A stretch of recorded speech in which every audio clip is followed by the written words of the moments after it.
সাইয়েদনা লুকমান আলাইহিস সালাম ওনার ছেলেকে কিছু অ্যাডভাইস করেছিলেন, উপদেশ। বাবা হিসেবে আমরা আমাদের ছেলে মেয়েদের অ্যাডভাইস করি না? তো উনি ওনার সন্তানকে অ্যাডভাইস করেছিলেন, আর এই অ্যাডভাইস গুলো আল্লাহ তাআলার এত ভালো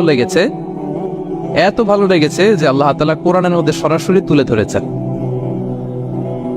তার মানে আল্লাহ তাআলা বুঝাতে চান আমরাও যেন আমাদের সন্তানদেরকে অ্যাডভাইস গুলো করি। এবং আপনি অবাক হবেন, আমরা যখন তাফসিরের ইন ডেপথ তাফসিরে যাব, ভিতরে ঢুকবো, আপনি অবাক হবেন যে 3000 বছর আগের সেই উপদেশমালা কিভাবে মডার্ন টাইমের সাথে এত প্রাসঙ্গিক হতে পারে। আজ থেকে প্রায় 3000 বছর আগের piece of advises, 3000 years back in the history। এত আগের উপদেশ, দেখবেন যে মনে হচ্ছে বর্তমান সময়ের জন্য এই উপদেশগুলো আল্লাহ ধরে ধরে কোরআনে তুলে ধরেছেন। তো এই জন্য আমাদের ছেলে মেয়েদেরকে আমরা কি নসিহত করব, এত দিকে তাকানোর দরকার নেই। বাসায় যে সূরা লুকমান খুলবেন, 31তম সূরা, 12 নম্বর আয়াত থেকে 19 নম্বর আয়াত পর্যন্ত, এই 8টা আয়াত আল্লাহ যা বলেছেন আপনি আর ভাবি মিলে সন্তানদেরকে এটা শোনাবেন। গুড ইনাফ, আর কিছু লাগে। প্রিয় ভাইরা, সন্তান আল্লাহর দেয়া অনেক বড় নেয়ামত। আল্লাহু আকবার। নেককার সন্তান আল্লাহর কাছে চাইতে হয়, চেয়ে নিতে হয়। নবীরা দোয়া করেছেন, রব্বি হাবলি মিনাস সালিহিন, আল্লাহ নেককার সন্তান দেন, হে আল্লাহ নেককার পুণ্যবান সন্তান দেন। আল্লাহ এমন সন্তান দেন যাদেরকে দেখলে আমাদের চোখ জুড়ায়। রব্বি জাআলনি মুকিমাস সালাতি ওয়া মিন যুররিয়াতি, আল্লাহ আমাকেও নামাজ কায়েমকারী বানান, আমার সন্তানকেও বানান। তো সন্তানের জন্য দোয়া করতে হয়, নেককার সন্তান চাইতে হয়। আপনারা যারা বিয়ে করেছেন এখনো সন্তান পান নাই, আল্লাহ তাআলা আপনাদেরকে অচিরেই এই সন্তান দান করে আপনাদেরকে ধন্য করুক। যারা এখনো বিয়ে করেননি, বিয়ের পরে আল্লাহ তাআলা আপনাদেরকে সন্তান দান করুক। এটা অনেক বড় নেয়ামত, এটা অনেক বড় নেয়ামত, এটা আল্লাহর কাছে চাইতে হয়। তো এই আলোচনাটা সবার সাথে প্রাসঙ্গিক। যারা বাবা তাদের তো লাগবে ইনস্ট্যান্ট, আজকে রাত্রে যেই শোনাইতে পারবেন। যারা বাবা হতে যাচ্ছেন তারাও আগে থেকে জেনে রাখলেন, ওয়েল প্রিপেয়ার্ড। আর যারা এখনো বিয়েই করেন নাই, প্ল্যান করে রাখেন যে এইটা আমি আমার ওয়াইফের সাথে প্ল্যান করে এই নাসিহাগুলো আমার সন্তানদেরকে আমরা শোনাবো। সবাই পড়ুন ইনশাআল্লাহ। এবার প্রশ্ন করে উত্তর দেন, সূরাটার নাম কি? মাক্কি না মাদানী? কত নম্বর সূরা কোরআনের? 31 নম্বর সূরা। আচ্ছা প্রিয় ভাইয়েরা, কালামুল্লাহ মাজিদে কোরআন আল কারীমে আল্লাহ তাআলা মানুষের নামে মোট 8টি সূরা দিয়েছেন। মানুষের নাম কয়টি? এর মধ্যে 6টি সূরা 6 জন নবীর নামে, 6টি সূরা 6 জন। সূরা হুদ, সূরা ইউসুফ, সূরা ইউনুস, সূরা মুহাম্মদ, সূরা নূহ, সূরা ইব্রাহিম। এই 6 জন নবীর নামে 6টা সূরা। আর মানুষের নামে মোট 8টা, নবীর নামে গেল 6টা, আর রইল কয়টা? 2টা। আল্লাহর প্রিয় ভাজন একজন বান্দা এবং একজন বান্দি নামে আল্লাহ আরো 2টা সূরা দিলেন। আল্লাহর প্রিয় বান্দি মারিয়াম আলাইহিস সালাম, ঈসা আলাইহিস সালামের মা, ওনার নামে একটা সূরা আছে না? কি নাম? সূরা মারিয়াম। আর আরেকটা হচ্ছে এই যে সূরা লুকমান, উনি কিন্তু নবী না। তাহলে আবার বলি, মানুষের নামে আল্লাহ তাআলা কোরআনে কয়টা সূরা দিয়েছেন? 8টি। এর মধ্যে 6টা দিয়েছেন 6 জন নবীর নামে, আর বাকি 2টা আল্লাহর 2জন প্রিয় বান্দা বান্দির নামে। একটা সূরা মারিয়াম আর একটা সূরাতুল লুকমান। তো আমরা শুরুতেই জানবো যে এই লুকমান কে ছিলেন তিনি। লুকমান আলাইহিস সালাম আল্লাহর প্রিয় ভাজন একজন ব্যক্তি ছিলেন, খুব বিজ্ঞ একজন মানুষ ছিলেন, খুব জ্ঞানী প্রাজ্ঞ একজন ব্যক্তিত্ব ছিলেন। দেখতে উনি কালো ছিলেন, কুৎসিত। চামড়াটা কি ছিল? কালো, ব্ল্যাক। তার মানে ব্ল্যাক হইলেই কাউকে ছোট করা যাবে না। কাজী নজরুল বড় সুন্দর লিখেছেন, কালো আর ধলো বাহিরে কেবল, ভিতরে সবাই সমান রাঙ্গা। কেটে দিলে রক্তের রং, যে কালো রঙের তার রক্ত, যে ধবধবে সাদা তার রক্ত লাল। তাহলে ব্ল্যাক হইলেই কাউকে ছোট করা চলবে না। সাইয়েদনা লুকমান আল হাকিম কুৎসিত বর্ণের একজন মানুষ ছিলেন, খাটো একজন মানুষ ছিলেন। কোথায় থাকতেন? মিশর, সুদান, ইথিওপিয়া, যেটা আগের নাম ছিল হাবাসা, এই রিজিয়নে। কেউ কেউ বলেছেন মিশরের কোন একটা এলাকায়, কেউ সুদান, কেউ ইথিওপিয়া। রিজিয়নটা কাছাকাছি। কি করতেন? কোন মুফাসসির বলেন তিনি দর্জি ছিলেন, দর্জি। কেউ কেউ বলেন তিনি ছিলেন কানা নাজ্জার, মানে কাঠমিস্ত্রি ছিলেন। আবার কোন মুফাসসির বলেন তিনি ছিলেন রাইল গানাম, মেষ পালক। হ্যাঁ, বেশিরভাগ তাফসিরে এসেছে তিনি মেষ পালক ছিলেন, ছাগল চড়াতেন, যেটা নবীদের পেশা ছিল, দায়িত্ব ছিল, ওনারা ছাগল চড়াতেন শুরুর দিকে। তো লোকমান হাকিম তিনিও ছাগল চড়াতেন এবং তিনি দাস ছিলেন, মুক্ত জীবন তার ছিল না। তিনি একজন মনিবের আন্ডারে তার ছাগলগুলো মরুভূমিতে যেয়ে কি করতেন, চড়াতেন। মজার ব্যাপার হচ্ছে সারা দুপুর, সারা বিকেল, সারা দিন ছাগল চড়িয়ে আসার পরে লোকমান যখন বাসায় ফিরে আসতো, তখন এলাকার লোকজন সবাই লোকমানের কাছে জড়ো হতো, আর উনি তাদেরকে তার প্রজ্ঞা, তার বিজ্ঞচিত কথাগুলো শেয়ার করতেন, শোনাতেন, এগুলো বলতেন। তো এগুলো দেখে লোকমানের মালিক অবাক, কিরে আমার কাছে এলাকার কেউ আসে না, কিন্তু আমার দাস দেখতে কুৎসিত কালো, এই লোকমানের কাছে সবাই এসে ঘিরে থাকে, কি ওর কাছে কি পায়, কি আছে ওর কাছে? তো শ্রোতাদের কয়েকজনকে ডেকে বললো, ঘটনা কি? তোমরা সবাই লোকমান সন্ধ্যাবেলায় ফিরে আসলে তার পাশে জড়ো হও কেন, কি পাও?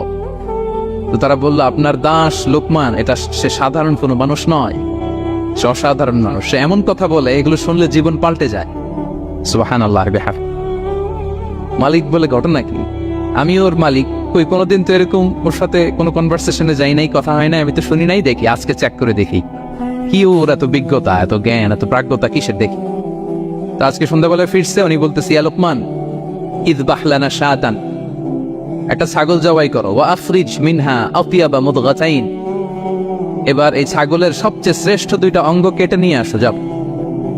ফাআফরাজাল লিসান ওয়াল কলব, লোকমান যে ছাগল জবাই করে ছাগলের জিহ্বাটা আর কলব, হার্ট, এই দুইটা কেটে নিয়ে আসে, বলছে এই দুইটা শ্রেষ্ঠ। বলছে আচ্ছা ঠিক আছে। মালিক আবার বললো, ওয়াযবাহ লানা শাতান উখরা ইয়া লোকমান, যাও আরেকটা জবাই করো, ওয়া আফরিজ মিনহা আফবাসা মুদগাতাইন, এবার সবচেয়ে নিকৃষ্ট দুইটা অঙ্গ ছাগলের কেটে নিয়ে আসো, যাও দেখি। ফাআখরাজাল লিসান ওয়াল কলব, সে আরেকটা ছাগল জবাই করে আবার জিহ্বা আর হার্ট, কলব কেটে নিয়ে আসছে, বলছে এই যে এটা সবচেয়ে নিকৃষ্ট। তো মালিক বলে, মা হাযা ইয়া লোকমান, মা লাকা ইয়া লোকমান, ঘটনা কি লোকমান? শ্রেষ্ঠ দুটো অঙ্গ কাটতে বললাম, জিহ্বার কলিজা হৃদয় কেটে নিয়ে আসলা, বললাম সবচেয়ে নিকৃষ্ট দুটো অঙ্গ কাটো, আবার জিহ্বার এটা কেটে নিয়ে আসলা। তো লোকমান বলতেছে, জিহ্বা আর হৃদয় যদি শ্রেষ্ঠ হয়, কলব যদি শ্রেষ্ঠ হয়, এর চেয়ে শ্রেষ্ঠ অঙ্গ আর হতে পারে না।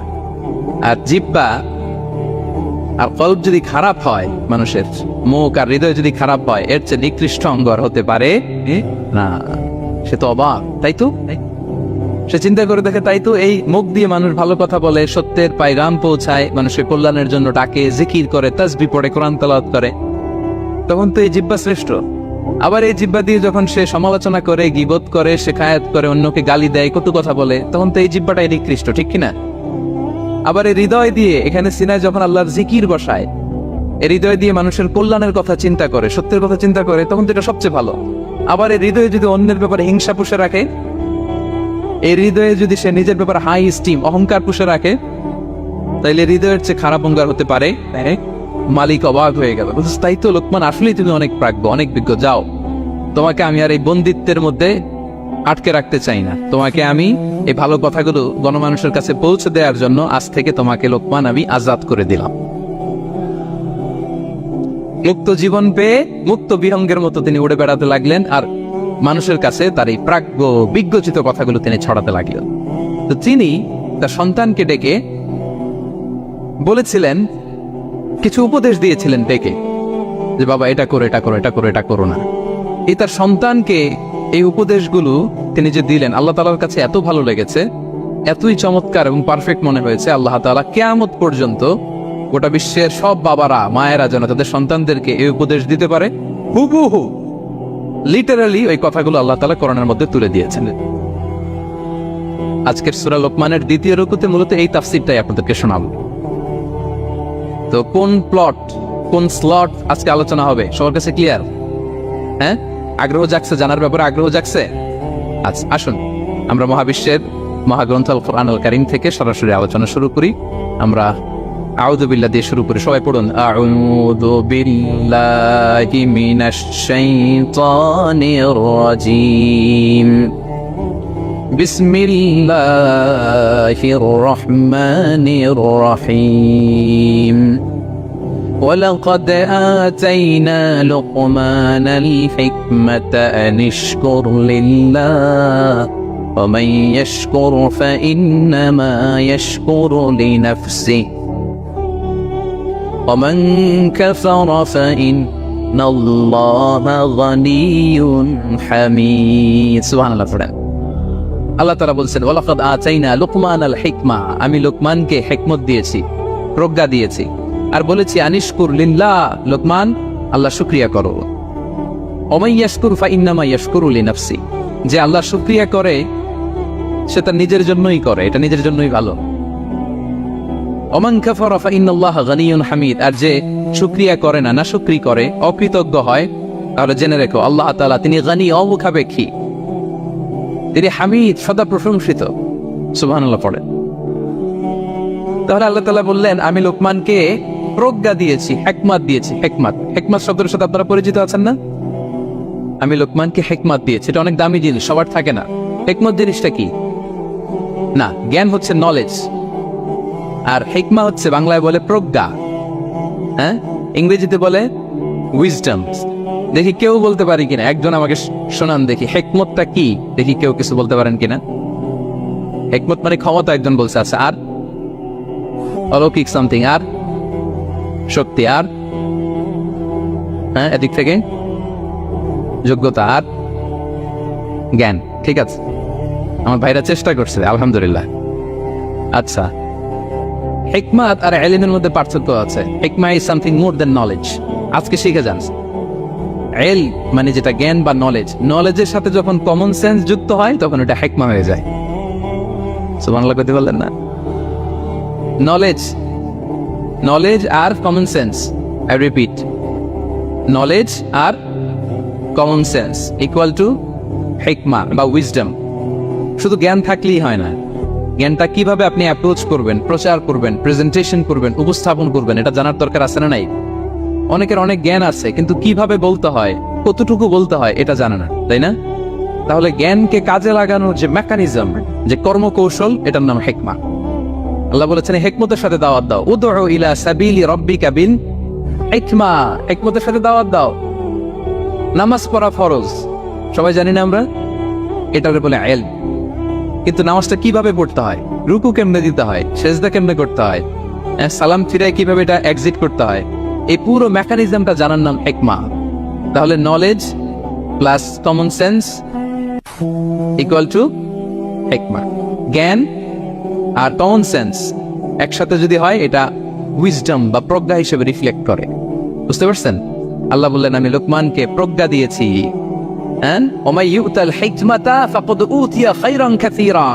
আর যাকে আমি প্রজ্ঞা দিয়েছি তাকে আমি অনেক কিছু দিয়েছি সুবহানাল্লাহ পড়েন আল্লাহ তাআলা যেন আমাদেরকে প্রজ্ঞা দিয়ে ধন্য করে আমরাও যেন হিকমতের অধিকারী হতে পারি আল্লাহ তুমি তৌফিক দান করো তাইজন্য আল্লাহ বললেন ওয়ালাকাদ আতাইনা লুকমানাল হিকমাতা আনিশকুর লিল্লাহ ওয়া মান ইয়াশকুর ফাইন্নামা ইয়াশকুরু লিনাফসি আমি লোকমানকে হিকমা দিয়েছি মানে প্রজ্ঞা দিয়েছি আর বলেছি আমি আল্লাহর শুকরিয়া করো যে শুকরিয়া করে সে তার নিজের জন্যই করে যে কুফরি করে অকৃতজ্ঞ হয় জেনে রেখো আমি আল্লাহ গানিয়ুন হামিদ আমি গানি অমুখাপেক্ষী হামিদ সব প্রশংসিত আল্লাহ লোকমানকে বললেন আনিশকুর লিল্লাহ আল্লাহর জন্য শুকরিয়া করো শুকরিয়া যে করে সে তার নিজের জন্যই করে এখানে আল্লাহর কিছু হয় না নাকি আমরা শুকরিয়া করলে আল্লাহর ক্ষমতা 1 ইঞ্চি বেড়ে যায় আমরা গোটা বিশ্বের সবাই সিজদায় পড়ে থাকলে আল্লাহর ক্ষমতা একটু বেড়ে যাবে না পারবে আর আমরা সবাই যদি সবচাইতে পাপী হয়ে যাই আল্লাহর ক্ষমতা কমে যাবে না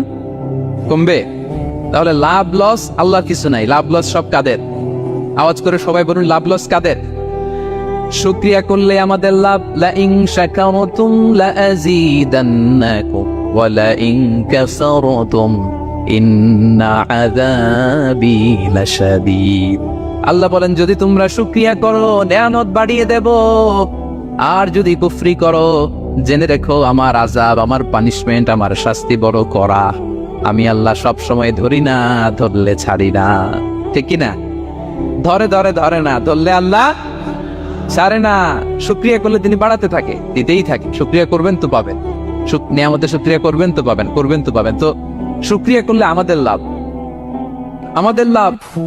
হাদিসে কুদসিতে আল্লাহ বলেছেন এই বানি আদম সবাই মিলে আলা আতকা কলবি রাজুলিন ওয়াহিদ, তোমরা যদি সবাই সবচেয়ে মুত্তাকি হয়ে যাও, ইবাদতে লুটিয়ে পড়ো সবাই, আমার কিচ্ছু পারবে না।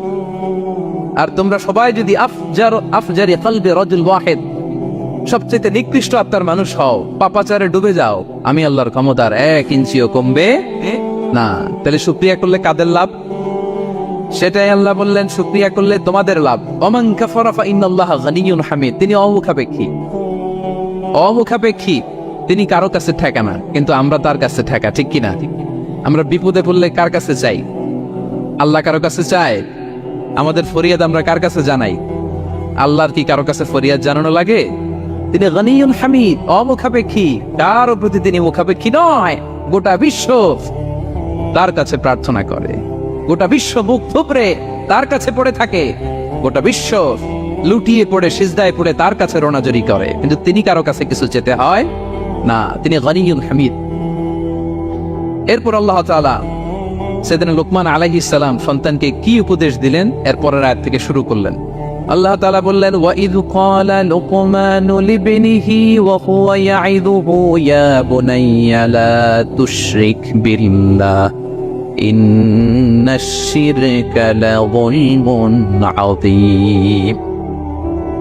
আল্লাহ বললেন, স্মরণ করুন সে সময়ের কথা যখন লোকমান তার সন্তানকে বলেছিল, কি অবস্থায়? ওয়া হুয়া ইয়াইদুহু, ওয়াজ করতেছিল, ছেলেকে নসিহত করতেছিল, কাউন্সেলিং করতেছিল। ফ্যামিলিতে এটা খুব জরুরি, নসিহা করা, একে অপরকে উপদেশ দেয়া। কারণ আদ-দীনু আন-নাসিহা, দিন মানেই কল্যাণ কামনা করা, দিন মানেই অন্যকে কি দেয়া? উপদেশ দেয়া, নসিহা দেয়া। এটা যেন আমরা দেই, এজন্য ফ্যামিলি কাউন্সেলিংটা জরুরি। নিজেই হুট করে সব সিদ্ধান্ত নেবেন না, আপনার স্ত্রীর সাথে পরামর্শ করুন, আপনার সন্তানদের সাথে পরামর্শ করুন। দেখেন সাইয়েদনা ইব্রাহিম আলাইহিস সালাম, তিনি স্বপ্নে দেখলেন তিনি ইসমাইলকে জবাই করতেছে। এটা দেখেই ডিরেক্টলি জবাই করতে উদ্যত হলেন না, তিনি ছেলেকে বললেন, ফানজুর মাযা তারা ইন্নী রাআইতু ফিল মানামি আন্নী আযবাহু। ইসমাইল, আমি স্বপ্নে দেখেছি যে আমি তোমাকে কি করছি? জবাই করছি। ফানজুর মাযা তারা, what's your opinion about it, what do you think about it. এবার বলো তোমার অপিনিয়ন কি, তুমি কি ভাবছো? আমি দেখেছি তোমাকে জবাই করছি, তোমার অপিনিয়ন বলো। দেখেন, যেমন বাবা তেমন ছেলে, বাপ কা বেটা সিপাহী কা ঘোড়া কুছ না হতো থোড়া থোড়া, সুবহানাল্লাহ বিহামদি। যেমন বাবা তেমন ছেলে। ছেলে বলে, ইয়া আবাতি ফাআল মা তুমার, বাবা আপনি যা দেখেছেন তাই করেন। সাতাজিদুনি ইনশাআল্লাহু মিনাস সাবিরিন, আপনি অচিরে আমাকে ধৈর্যশীলদের অন্তর্ভুক্ত পাবেন। আল্লাহু আকবার। বাবা আপনি ভয় পাবেন না, বিচলিত হবেন না, আমার কারণে আপনি আল্লাহর কাছে লজ্জিত হবেন না। আপনি যেমনটি দেখেছেন তেমনটি করুন, ভয় পাবেন না, অচিরেই আপনি আমাকে ধৈর্যশীলদের অন্তর্ভুক্ত পাবে। যেমন বাবা তেমন ছেলে, ঠিক তেমন রেসপন্স, ঠিক তেমন উত্তর। সাথে সাথে বললেন, বাবা আপনি ভয় পাবেন না, করুন। তো দেখেন, আল্লাহর নবী ইব্রাহিম আলাইহিস সালাম স্বপ্নে যেটা দেখেছেন আল্লাহর পক্ষ থেকে এসেছে, চাইলেই তো ছুরি চালাতে পারতেন, চালিয়েছেন। কি করছেন? পরামর্শ করেছেন, কাউন্সেলিং করেছেন। ফ্যামিলি কাউন্সেলিংটা খুবই জরুরি। This is the first and foremost reminder tonight. আজকের তাফসীর থেকে প্রথম রিমাইন্ডার এটা, যে বাসায় আমরা কাউন্সেলিং করব, বড় কোনো সিদ্ধান্ত নিতে গেলে পরামর্শ করব, যেমনটি নবী আলাইহিস সালাম ওনারা করেছেন, ঠিক কিনা? তাহলে সাইয়েদনা লুকমান আলাইহিস সালাম ছেলেকে উপদেশ দিচ্ছেন, আর উপদেশের ভাষা হতে হবে কোমল। দেখেন এখানে আল্লাহ তাআলা যেটা ব্যবহার করেছেন, ইয়া বুনাইয়া, যারা আরবি জানে, বুনাইয়া শব্দটা কিন্তু সাধারণ শব্দ না। ইবনুন থেকে বুনাই মানে খুব আদর করে ছোট্ট বাচ্চাকে আমরা যেটা ডাকি, ও আমার কলিজার টুকরা সন্তান, ও আমার সোনামণি, ও আমার ছোট্ট মণি, ও আমার বাজান, ও আমার আপু। আর কি বলেন ছেলে মেয়েদেরকে আপনি? সায়ান। কি এটার মানে কি? ইংরেজিতে বললে ডার্লিং। আর ঠিক আছে, ডার্লিং কিন্তু সবাইরে বলা যায়, মানে যাকে আপনি লাভ করেন, ভালোবাসেন, আপনার ছেলেকে ডার্লিং বলতে পারেন, মেয়েকে বলতে পারেন, আপনার ওয়াইফকে বলতে পারেন, অন্য আবার অন্যান্য নারীদেরকে বলা যাবে, স্ত্রী পর্যন্ত, কাছের যারা, এদেরকে খুব সোহাগ দিয়ে, আদর দিয়ে। কারণ নাসিহাতের ভাষা খুব কোমল হতে হয়। যে নাসিহাত হৃদয় নিংড়ানো মমতা দিয়ে বেরোয়, ওই নাসিহাত অন্যের হৃদয়ে যে টাচ করে। কথা বুঝতে পেরেছেন? যেটা হৃদয় নিংড়ানো ভালোবাসা থেকে বেরোয় নাসিহাত, সেটা আপনার ছেলের হৃদয়ে যে টাচ করবে, ক্লিক করবে। আর যদি রেগে মেগে আগুন হয়ে ওরে ধরেন, নামাজ পড়লি না কেন, এটা করলি কেন, এমনটা হইলো কেন, ও শুনবে? শুনবে না, বিগড়ে যাবে। দেখেন সাইয়েদনা মূসা আলাইহিস সালাম এবং সাইয়েদনা হারুন আলাইহিস সালাম দুজন মিলে যখন ফেরাউনকে দাওয়াত দিতে যাবেন, আল্লাহ বললেন, মূসা তোমার মেজাজ কিন্তু গরম, এই গরম মেজাজ নিয়ে ফেরাউনের দাওয়াত দিলে হবে? রব্বুল আলামিন বললেন, মূসা তোমার মেজাজ বড্ড গরম, কিন্তু তোমার জিহ্বাটা দিয়েছি আমি নরম, এই নরম জিহ্বা দিয়ে ফেরাউনের দরবারে যে যখন দাঁড়াবা, ফাকুলা লাহু কাওলান লাইয়িনান লাআল্লাহু ইয়াতাযাক্কারু আও ইয়াখশা। সুবহানাল্লাহ পড়ে। ফাকুলা লাহু কাওলান লাইয়িনা, সফট ল্যাঙ্গুয়েজ ইউজ করবা, কোমল ভাষায় দাওয়াত দিবা, নরম ভাষায় সফট করে কোমল করে ভদ্র করে ফেরাউনের কাছে প্রেজেন্টেশন দিবা। হতে পারে তোমার এই সুন্দর প্রেজেন্টেশনের কারণে ফেরাউন দাওয়াত কবুল করে নিতে পারে। দেখেন আমাদের যে অ্যাপ্রোচে ভুল অনেক দায়ীদের, ফেরাউনের মতো কুখ্যাত সন্ত্রাসী এই পৃথিবী আর দেখবে? কথা বলেন না কেন? ফেরাউনের চাইতে বড় গডফাদার, ফেরাউনের চাইতে বড় সন্ত্রাস ডাকাত এই পৃথিবীতে আর দ্বিতীয়টা কেউ এসেছে? তো এই ফেরাউনকে দাওয়াত দেওয়ার জন্য আল্লাহ মূসাকে বললেন, মূসা সফটলি বইলো, কোমল ভাষায় বইলো, একটু মোলায়েম সুরে বইলো, যাতে ওর হৃদয়ে টাচ করে। আর আমরা যাদেরকে খারাপ মনে করি, যাদেরকে আমরা পাপী মনে করি, তারা কি ফেরাউনের চেয়েও খারাপ? হ্যাঁ, তো তাদের কাছে আমরা যখন বার্তা পৌঁছাই, আমরা তো অ্যাগ্রেসিভ হই কেন? আমরা তো অ্যাটাকিং হই কেন? আমরা হিট করে করে কথা বলি কেন? না, দিস ইজ নট দ্য দাওয়া অ্যাপ্রোচ। এইভাবে দাওয়াত দিলে সেই দাওয়াত কোনো ফল বয়ে আনবে না। তো দেখেন আল্লাহ বললেন, ওয়াইদ ক্বালা লুকমানু লিবনিহি ওয়া হুয়া ইয়াইদু, স্মরণ করুন সে সময়ের কথা যখন লোকমান তার ছেলেকে বলেছিল, ওয়াজ করে, উপদেশ দিয়ে, নাসিহা করে, ইয়া বুনাইয়া, ও আমার কলিজার টুকরা সন্তান, ও আমার সোনামণি। যত কোমল ভাষায় আপনার ছেলেকে ডাকতে পারেন, এরকম আদর দিয়ে, সোহাগ দিয়ে, হ্যাঁ, মায়া মমতা মাখা মোলায়েম কণ্ঠে ওকে ডাকবেন। ডেকে কি উপদেশ দিলেন দেখেন। সাইয়েদনা লোকমান প্রথম উপদেশ দিলেন, ইয়া বুনাইয়া, আমার সন্তান, লা তুশরিক বিল্লাহ, আমার কলিজার টুকরা বাবা, আল্লাহর সাথে তুমি শিরক করো না। প্রথম উপদেশ, খবরদার আমার কলিজার টুকরা সন্তান, আল্লাহর সাথে শরীক করতে যেও না, আল্লাহর সমকক্ষ কাউকে মনে করো না। আল্লাহকে যেমনি বড় মনে করো, আল্লাহকে যেমনি রিজিক দাতা মনে করো, আল্লাহকে যেমনি পালন কর্তা মনে করো, গোটা বিশ্বের কোন সৃষ্টিকে এমন মনে করো না। লা তুশরিক বিল্লাহ, শিরক করো না। প্রথম অ্যাডভাইস দেখেন, প্রথম অ্যাডভাইসটা অনেক গুরুত্বপূর্ণ। সবচেয়ে জরুরিটা আগে বলতে হয়। কি বলেন? আগে বলতেছে, লা তুশরিক বিল্লাহ, ও আমার সন্তান, আল্লাহর সাথে শরীক করো না, কারণ ইন্না শিরকা লা যুলমুন আযীম, আল্লাহর সাথে শিরক বড় পাপ, এটা হচ্ছে যুলমুন আযীম, অনেক বড় জুলুম, এটা মহাপাপ, এটা অনেক বড় জুলুম। শিরকের চাইতে বড় জুলুম আর হতে পারে? শিরকের চাইতে বড় জুলুম আর হতে পারে? কারণ এই জুলুম আপনি সৃষ্টি হয়ে করতেছেন কার প্রতি? বুঝে থাকলে উত্তর দেন। এই জুলুম আপনি সৃষ্টি হয়ে কার প্রতি করতেছেন? আল্লাহর। ইনসাফ বিরোধী কাজ করা এটা জুলুম। এই যে আল্লাহ তাআলা আমাদের সৃষ্টি করলেন, অস্তিত্বহীনতা থেকে তিনি আমাদের অস্তিত্ব দিলেন, আমাদেরকে রিজিক দিলেন, নেয়ামত দিয়ে আমাদেরকে ধন্য করলেন। তো আল্লাহ তাআলার অধিকার ছিল না যে তাকেই আমি সিজদা দিব? এটা তার অধিকার। এটা কার রাইট? আমরা হিউম্যান রাইটস নিয়ে কথা বলি, অ্যানিমাল রাইটস নিয়ে কথা বলি, উইমেন রাইটস নিয়ে কথা বলি। ইবাদতের অধিকারী তিনি, এটা তার অধিকার। তার জন্য আমরা সিজদায় লুটিয়ে পড়বো। তো এই সিজদা আপনি ওদিকে না দিয়ে যদি মাজারে দেন, আল্লাহর অধিকার নষ্ট করছেন না?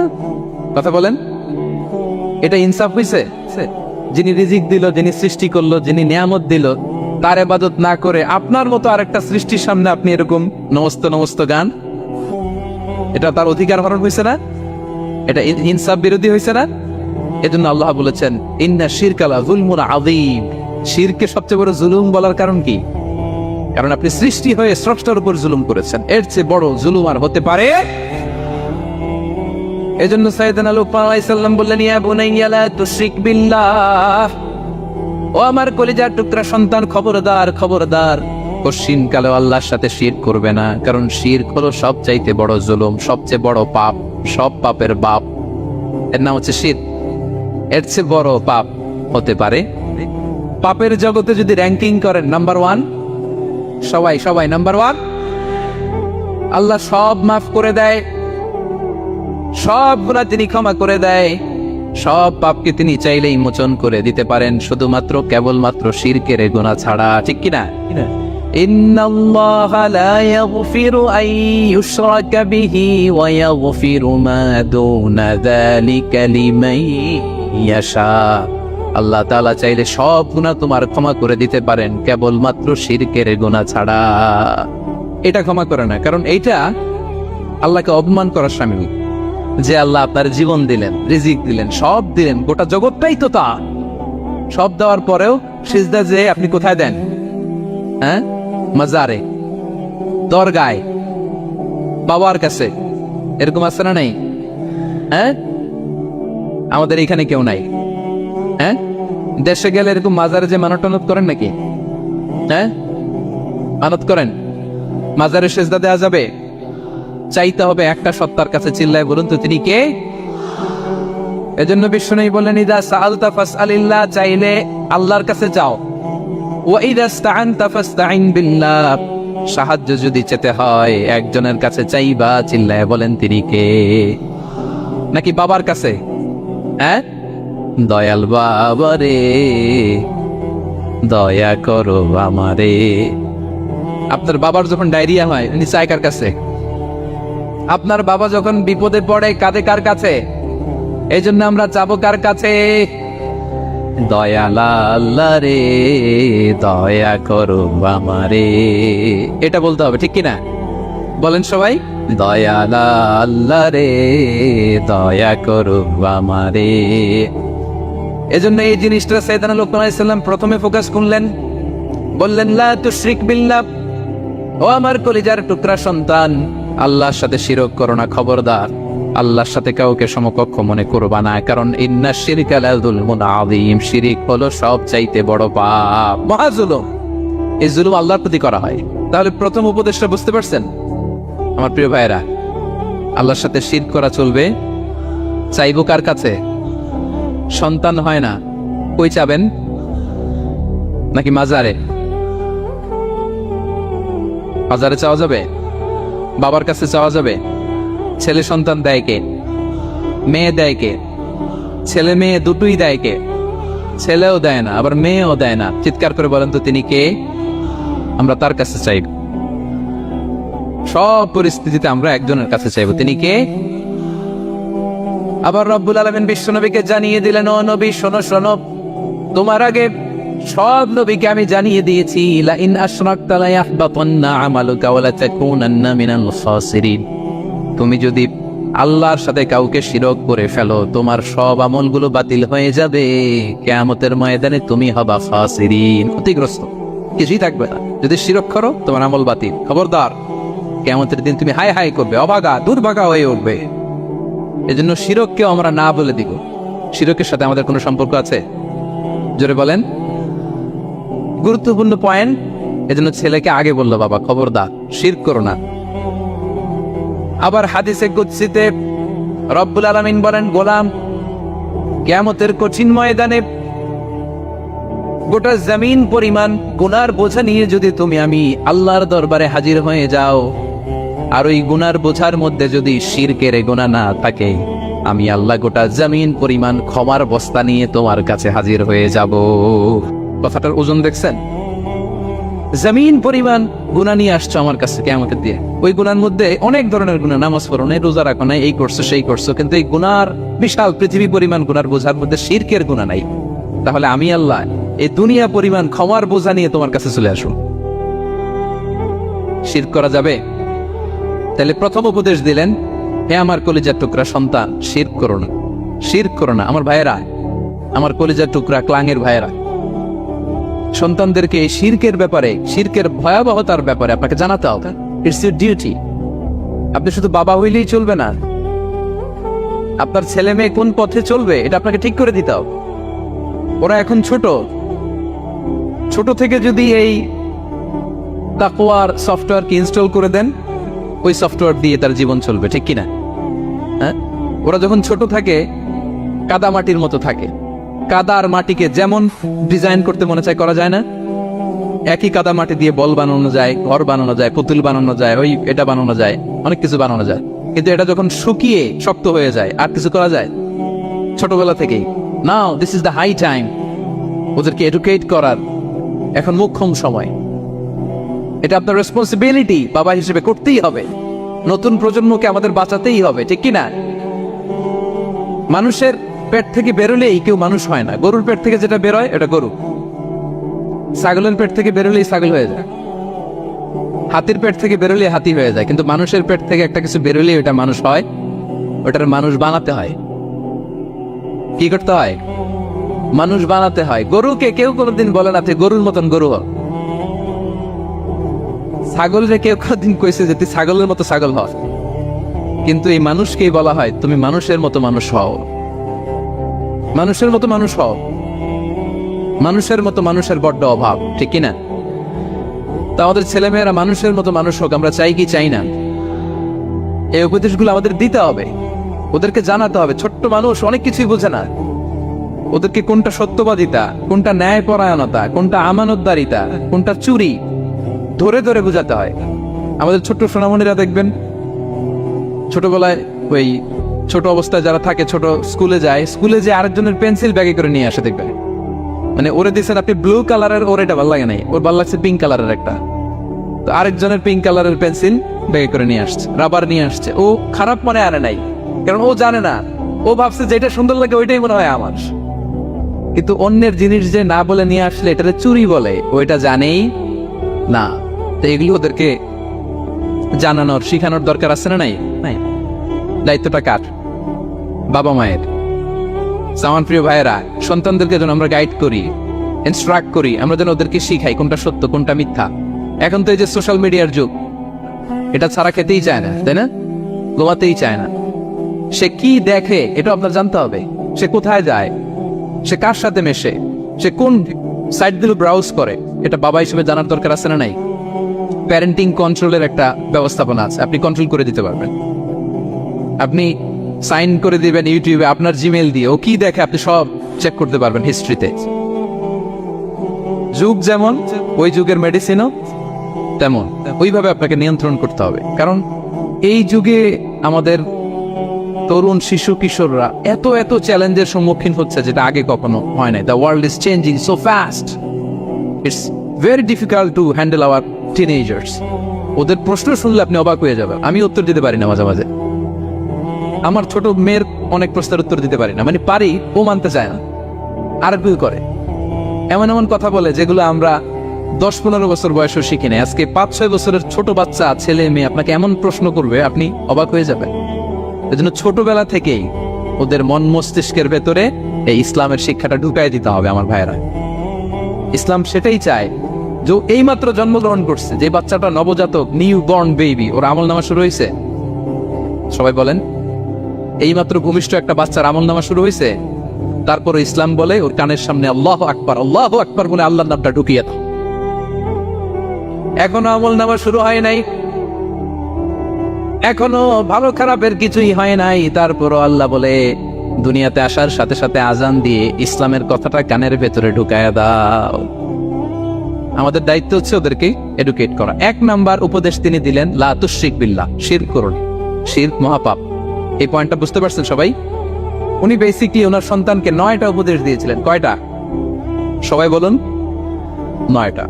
এরপর আল্লাহ তাআলা আরেকটা এক্সট্রা উপদেশ দিয়ে দিচ্ছেন, 9 আর 1 মিলে তিলকা আশারাতুন কামিলা, একেবারে ফাইনাল, 10টা হয়ে গেছে, পরিপূর্ণ। তো শিরকের ব্যাপারে সতর্ক করার সাথে সাথে আল্লাহ তাআলা নিজ থেকে একটা উপদেশ দিলেন। আল্লাহ তাআলা কি বললেন? রব্বুল আলামিন বললেন, ওয়াসাইনাল ইনসানা বিওয়ালিদাইহি হামালাতহু উম্মুহু ওয়াহানান আলা ওয়াহান ওয়াফিসালুহু ফি আমাইনি আনিশকুর লি ওয়া লিওয়ালিদাইকা ইলাইয়াল মাসির। সুবহানাল্লাহ পড়। আল্লাহ বললেন, ওয়াসাইনাল ইনসানা বিওয়ালিদাইহি, শিরকের কথা যখন লোকমান সন্তানকে জানালো, এবার আমি আল্লাহ পৃথিবীর মানুষগুলোরে জানিয়ে দিলাম, খবরদার, খবরদার, মা বাবার সাথে কখনো খারাপ আচরণ করো না।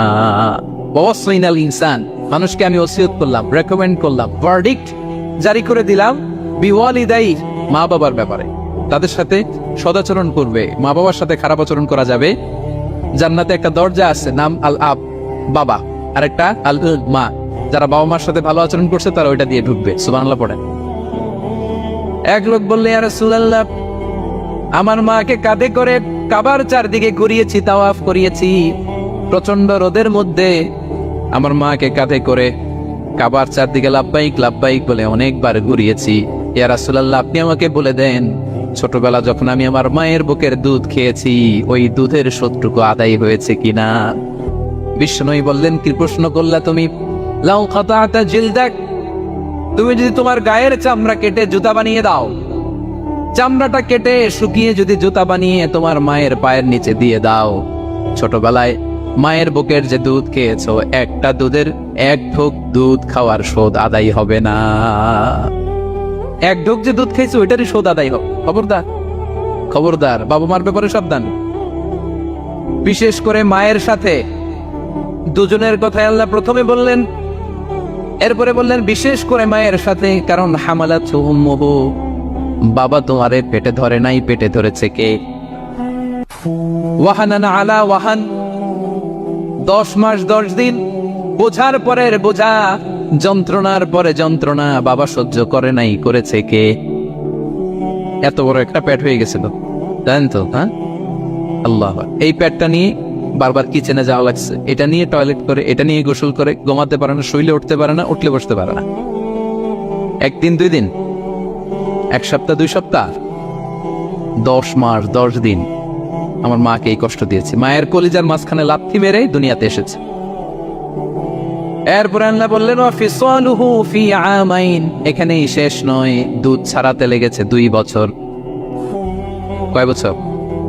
ওগো মা, তুমি এই ধরনের শ্রেষ্ঠ নেয়ামত, তোমারই পদ তলে রয়েছে জান্নাত।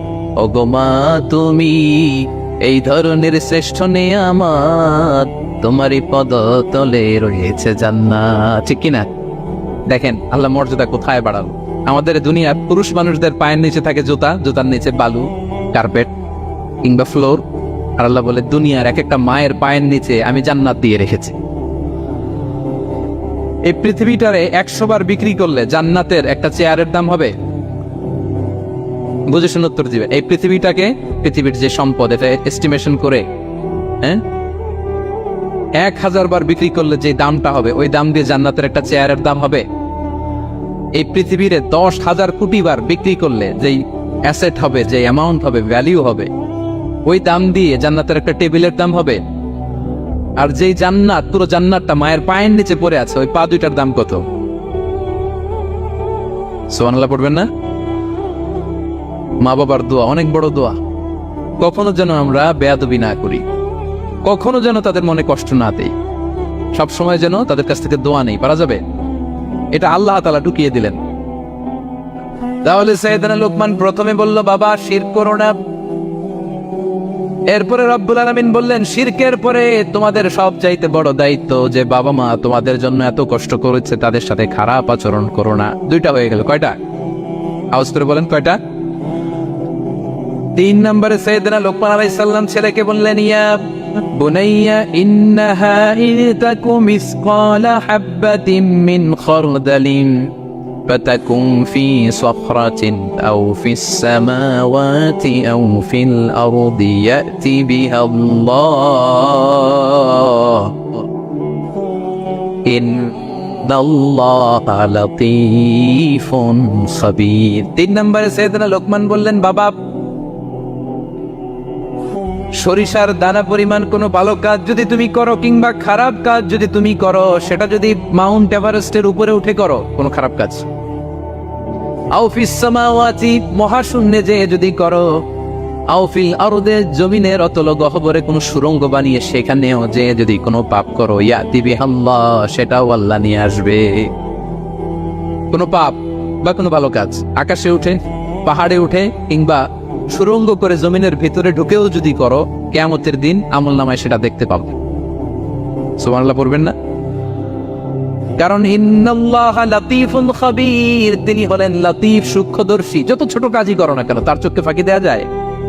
তার মানে 3 নাম্বার উপদেশে সাইয়েদনা লোকমান তার ছেলেকে আল্লাহর শক্তি, আল্লাহর ক্ষমতার ব্যাপারে একটা ধারণা দিচ্ছেন। নিজের ছেলেকে তার রবকে চিনাইতে হবে।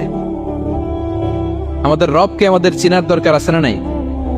ছেলেকে বোঝাবেন, বাবা ওই যে তুমি মসজিদে আমার সাথে যে সেজদা দাও, কারে দাও জানো? তিনি কত বড়, তিনি কত বিশাল ক্ষমতার অধিকারী। তুমি সামান্য কোনো ভালো কাজ কিংবা খারাপ কাজ এটা যদি মহাশূন্যে উঠেও করো, পাহাড়ের চূড়ায় গিয়েও যদি করো, জমিনকে ফেড়ে সুরঙ্গের ভেতরে ঢুকেও যদি করো, তার চোখকে কোশ্চিন কালেও ফাঁকি দেয়া যাবে। তার মানে 3 নম্বরে আল্লাহর ধারণার ব্যাপারে, শক্তির ব্যাপারে, ক্ষমতার ব্যাপারে, আল্লাহ তাআলার অথরিটির ব্যাপারে, ক্যাপাসিটির ব্যাপারে একটা স্বচ্ছ ধারণা দিয়ে দিল। তুমি জানো নাকি কোন রবের ইবাদত তুমি করো? গোটা দুনিয়ার সবার চোখকে ফাঁকি দেয়া গেল, আল্লাহর চোখকে কোশ্চিন কালেও ফাঁকি দেয়া যায় না, ঠিক কি না? এই পৃথিবীতে সবার চোখকে ফাঁকি দেয়া যায় কি যায় না? পুলিশের চোখ, সিকিউরিটির চোখ, বিমানবন্দরে কাস্টমস অফিসারের যে অফিসার থাকে তাদের চোখ, বিভিন্ন জায়গায় বড় বড় যে সিসি ক্যামেরা থাকে, এগুলো ফাঁকি দেয়া যায়। ফাঁকি দেয়া যায় না একজনের চোখ। আওয়াজ করে বলুন তো তিনি কে? ফাঁকি দেওয়া যায়? আচ্ছা বলেন, এই ছোটবেলা থেকেই এই সেন্সেশন, এই অনুভূতি যদি, এই অনুভূতির সফটওয়্যার যদি আপনার ছেলের মাথায় ঢুকায় দেন, এই ছেলে কোনোদিন দুর্নীতি করবে? খাদ্যে ভেজাল দিবে? মাছে ফরমালিন দিবে? প্রতিবেশীকে কষ্ট দিবে? অনিয়ম করবে? অন্যের অধিকার হরণ করবে না। ছোটবেলা থেকেই তার রবকে চিনাই দিতে হবে, রবকে চিনাই দিতে হবে। 3 নম্বরে ছেলেকে তিনি বললেন, বাবা অতি ক্ষুদ্র ভালো কাজ কিংবা খারাপ কাজ যেখানেই করো না কেন, কিয়ামতের দিন সেটা তুমি দেখবা। তার মানে তখন থেকে সে বুঝবে, আমি যাই করি না কেন, ভালো করলে এটার একটা প্রতিদান, একটা রিওয়ার্ড আমি পাবো কিনা। আর খারাপ যদি করি, এটা শাস্তি আমাকে ভোগ করতেই হবে। আল্লাহর সুপ্রিম কোর্টের কাজ করে আমাকে দাঁড়াতেই হবে। নিক্তিপাল্লা, মাওয়াজিনুল কিসত, ন্যায়ের মানদণ্ড আল্লাহ সেদিন স্থাপন করবেন। আমরা যেটা মিজানের পাল্লা বলি, এটা মূলত ন্যায়ের মানদণ্ড। সামান্য ক্ষুদ্রাতি ক্ষুদ্র জিনিস দিলেও ওইখানে টের পাওয়া যায়। সুবহানাল্লাহ পড়েন। আচ্ছা, আমরা যে চাল কিনি, ডাল কিনি, ধরেন 10 কেজি চালের একটা বস্তা কিনছি, দেখবেন যে অনেক সময় মাপটা একুরেট হয় না। 10 কেজির যে হয়তো একটু বেশি অথবা হয়তো একটু কম, এরকম হয় না অনেক সময়? 5 কেজি কিনছেন এক দোকান থেকে, আরেক জায়গায় যে ভালোভাবে মাপ দিয়ে দেখবেন যে একটু বেশি হয়েছে অথবা একটু কম হয়েছে, ঠিক কিনা? আল্লাহ যে মিজানের পাল্লা সেদিন বসাবেন, ওইখানেও তো এরকম হবে।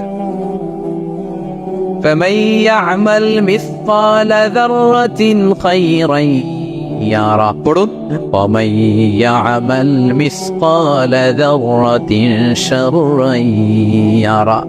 ক্ষুদ্রাতি ক্ষুদ্র যাররা তথা অনুপরিমাণ ভালো যদি করো, সেটাও সেদিন নিক্তি পাল্লায়, মিজানের দাড়ি পাল্লায় দেখতে পাবা।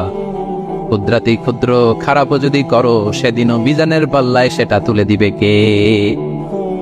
যাররা মানে খুবই ক্ষুদ্র। কতটুকু ক্ষুদ্র আমি উদাহরণ দিয়ে বুঝাই। শীতের সকালে টিনের ঘরে যারা কোনোদিন থেকেছেন, এখানে তো শীত নাই, মালয়েশিয়াতে সারা বছর গরম। শীতের সিজনের কথা মনে আছে তো আপনাদের? মালয়েশিয়া থাইকা সব ভুলে গেছেন। শীতকাল মনে আছে? হ্যাঁ, শীতের সকালে টিনের ঘরে যদি কখনো থাকেন, দেখবেন যে টিনের ঘরে ছিদ্র থাকে, ওই ছিদ্র দিয়ে সূর্যের আলো ঢুকে, রশ্মি। মনে পড়ছে? শীতের সকাল, টিনের ছিদ্র দিয়ে দেখবেন চিকন একটা সূর্যের রশ্মি ঢুকছে। ওটার কাছে গেলে দেখা যায় সামান্য ধুলাবালি, কেমন যেন ডাস্ট উড়ে এটার মধ্যে। অন্যদিকে কিন্তু দেখা যায় না, এদিকে নাই, কিন্তু ওই ছিদ্রটার কাছে গেলে দেখা যায় আলো যেদিক থেকে পড়ছে নিচ পর্যন্ত পুরোটার মধ্যে ধুলিকণা। আসলে ধুলিকণা কি শুধু এদিকেই না, পুরা ঘরেই আছে। ওইদিকে আলো পড়ছে, ওটা দেখা যায়।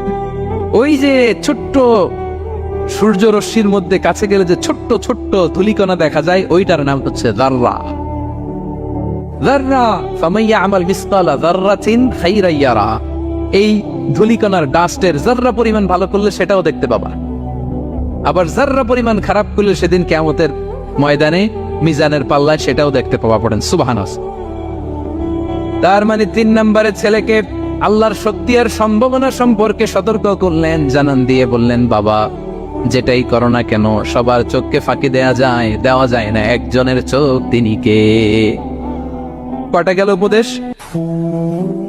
সবাই বলুন তো কয়টা? 3টা। 4 নম্বরে লোকমান আলাইহিস সালাম বললেন, ইয়া বুনাইয়া আকিমিস সালাহ, ও আমার সন্তান, 4 নম্বরে উপদেশ হলো তোমাকে নামাজ কায়েম করতে হবে। নামাজ সবার আগে নামাজ। কাজকে বলে দাও আমার নামাজ আছে, নামাজকে বলো না কাজ আছে, ঠিক কি না? সালাত কায়েম করো, সালাতে কায়েম করো, হবে জান্নাতি তুমি, হবে জান্নাতি তুমি। দিবে কাল হাসরে শীতল ছায়া আরশে আজিম। রব্বিয়াল আলা রব্বিয়াল আযীম, রব্বিয়াল আলা রব্বিয়াল আযীম। সুবহানাল্লাহ পড়েন। 4 নম্বরে আকিমিস সালাত। তো আমার কলেজের টুকরা সন্তান, নামাজ কায়েম করো। নামাজ, নামাজ কিয়ামতের ময়দানে সর্বপ্রথম যে জিনিসটার হিসেব আল্লাহ চাইবেন ওটা কি? সবাই বলেন একসাথে, সেটা কি? বিশ্বনবী ইন্তেকালের আগে বললেন আস-সালাত আস-সালাত ওয়া মা মালাকাত আইমানুকুম, ও আমার উম্মতেরা নামাজ, নামাজ। বিশ্বনবীর রূহ বের হয়ে যাবে, মালাকুল মউত চলে আসলো, এখনই রূহ মুবারক কবজ করে নিয়ে যাবে। অন্তিম মুহূর্তে গোটা উম্মার জন্য বিশ্বনবী যে মেসেজটা ড্রপ দিয়ে গেলেন সেটার নাম হলো নামাজ। সালাত আস-সালাত। উম্মতেরা নামাজ নষ্ট করো না, নামাজ নষ্ট করো না। আউয়ালু মা ইউহাসাবু বিহিল আবদু ইয়াউমাল কিয়ামাতি আস-সালাত। কিয়ামতের ময়দানে সর্বপ্রথম আল্লাহ যে জিনিসটার হিসাব চাইবেন সেটা কি? ফাইন সলুহাত সলুহা সাইরু আমালি। এটা যদি ঠিক হয়ে যায় পুরো আমলনামা ঠিক হয়ে যাবে। ওয়া ইন ফাসাদাত ফাসাদা সাইরু আমালি। নামাজের হিসাব দিতে যেয়ে যদি আপনার গন্ডগোল লেগে যায়, আপনার পুরো আমলনামাটারে গন্ডগোল করে দিবে কে? এজন্য সবার আগে সালাত। সব শেষ হচ্ছে মন্দ কথার প্রচারক। আমার ভাইয়েরা, কি কথা? কোন ধরনের বাজে কথা, মন্দ কথা, অশালীন কথা, অশ্লীল কথা আমরা মুখ দিয়ে উচ্চারণ করব। কোন ধরনের বাজে স্ট্যাটাস, মন্দ স্ট্যাটাস, অশালীন স্ট্যাটাস আমরা ফেসবুকে দিব? কারো এরকম অশালীন স্ট্যাটাস শেয়ার দিব? নেভার, কখনো দিব না। আল্লাহ পছন্দ করেন। আল্লাহ বলেন লা ইউহিব্বুল্লাহুল জাহরা বিস-সুই মিনাল কওলি ইল্লা মান যুলিম ওয়া কানা আল্লাহু সামিআন আলিমা। কোন খারাপ কথা কেউ প্রকাশ করবে, পাবলিক করবে, ওপেনলি বলে বেড়াবে, এটা আল্লাহ পছন্দ করে না। কিন্তু সে যদি মাজলুম হয় সেটা ভিন্ন কথা। কোন ধরনের অশ্লীল কথা, অশালীন কথা মুমিনের মুখ দিয়ে বের হতে পারে? রাসূল সাল্লাল্লাহু আলাইহি ওয়াসাল্লামের ব্যাপারে দেখেন, আনাস রাদিয়াল্লাহু কি বলেন? তিনি বলেন লাম ইয়াকুনিন নবী সাল্লাল্লাহু আলাইহি ওয়াসাল্লাম সাব্বাবান। বিষ্ণু সাল্লাল্লাহু আলাইহি ওয়াসাল্লাম মুখ দিয়ে কোনোদিন কাউরে বকা দেয় নাই, গালি দেয় না। ওয়ালা ফাহহাশান, আমার নবী কখনো তার জবান মুবারক দিয়ে অশালীন কথা বলেন নাই। ওয়ালা লাআনান, কাউকে লানত তিনি করেন নাই। সুবহানাল্লাহ পড়েন। তো সেই নবীর উম্মত হয়ে আমরা কোনো খারাপ কথা বলবো? অশালীন কথা? একসাথে বন্ধুরা যখন বসেন আড্ডা দিতে যে অনেক অশ্লীল কথা বলে ফেলে, আছে না নাই? বন্ধুরা কি বলেন আপনারা? Cowan Cowan Cowan. তো এই যে একসাথে বসতে যে অনেক সময় অশালীন অশ্লীল কথাবার্তা অনেকে বলে ফেলে, এদেরকে আল্লাহ তাআলা পছন্দ করে না। এই জাতীয় কথা যেন আমাদের মুখ দিয়ে কখনো বের না হয়। এবং অশ্লীলতার প্রচার যারা সমাজে ঘটায়, আল্লাহ বলে তাদেরকে দুনিয়াতেও আমি লাঞ্ছিত করব, শাস্তি দেব, আখিরাতেও দেব। আল্লাহ তাআলা বলছেন ইন্নাল্লাযীনা ইউহিব্বুনা আন তাশিআল ফাহিশাতু ফিল্লাযীনা আমানু লাহুম আযাবুন আলীম ফিদ দুনিয়া ওয়াল আখিরাহ। যারা চায় মুমিনদের মাঝে অশ্লীলতা ছড়িয়ে পড়ুক, তাদেরকে দুনিয়া আখিরাতে আমি লাঞ্ছিত করে ছাড়ব। দুনিয়ায় লাঞ্ছিত, আখিরাতেও লাঞ্ছিত। দুনিয়াতেও আযাব, আখিরাতেও। এজন্য অশ্লীলতার সাথে আমাদের কোনো সম্পর্ক নাই। আমরা কোনো অশ্লীল কথা যেন আমরা না বলি। এখন অশ্লীলতার সয়লাভ, নাটকের নামে, সিনেমার নামে, বিনোদনের নামে, আছে না নাই? এই যে ডিভাইস, হ্যাঁ, সয়লাভ, আপনি ঢুকবেন আর বেরোতে পারবেন না, এমন ভাবে আপনাকে এঙ্গেজ করে রাখবে। এগুলোর সাথে মুমিনের কোনো সম্পর্ক আছে না। মুমিন যেটাই করবে ওটা হালাল পন্থায় করবে, ঠিক কিনা? ঠিক কিনা? তাই কোনো অশ্লীলতাকে আমরা শেয়ার দেব না। সোশ্যাল মিডিয়ায় কোনো অশ্লীল ভিডিও দেখবো না, শেয়ারও দিব না। কোনো অশ্লীল নাটক, সিনেমা এগুলো আমরা দেখবো না। দিনকে দিন এটা এমন ভাবে গ্রাস করতেছে, আমাদের সমাজটাকে শেষ করে ফেলতেছে এক এক নামে। পত্রপত্রিকা আমরা দেখি এখন নতুন কি আসছে, ওটিটি প্ল্যাটফর্ম। এরপরে কি আসছে, ওয়েব সিরিজ, আছে না নাই? গত কিছুদিন আগে আমি সোশ্যাল মিডিয়া দেখলাম বিভিন্ন জনে স্ট্যাটাস দিচ্ছে তৈ তৈ তৈ তৈ তৈ, বয়াম পাখি কই। তো আমি ভাবছি হয়তো কোনো বিখ্যাত কবির কবিতা, শেয়ার দিচ্ছে। আমি পরে সার্চ দিয়ে দেখি সর্বনাশ, একটা ইন্টারভিউ দেখলাম একজন, এটা নাকি কোন একটা ওয়েব সিরিজ বা মুভি এই জাতীয় কিছু এক।